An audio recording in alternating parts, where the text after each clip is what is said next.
Hi, Chef Todd here in Boulder Ridge Kitchen. Now we're gonna prepare a honey walnut shrimp appetizer.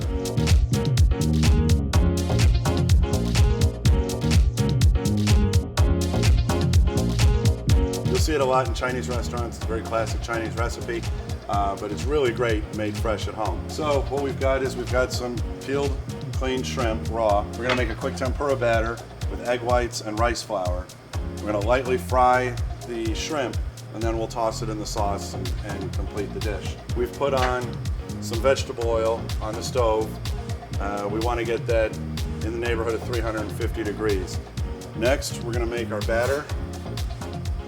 And then we're going to start adding in our rice flour in batches. Okay, so now we have our batter. We're going to go ahead and start frying our shrimp.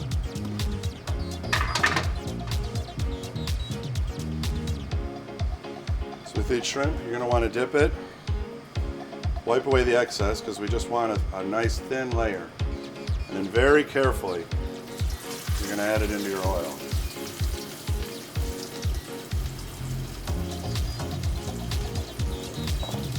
Okay, so we fried our shrimp, we've drained on a paper towel.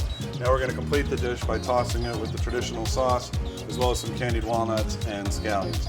So, over here we have the honey sauce, which is basically a cup of mayonnaise, half a cup of honey, and about a quarter cup of sweetened condensed milk, mixed all together. To that, we're going to add our shrimp, again some chopped walnuts, some chopped scallions, and we're just going to go ahead and toss it all together to coat. And you go back and get the extra sauce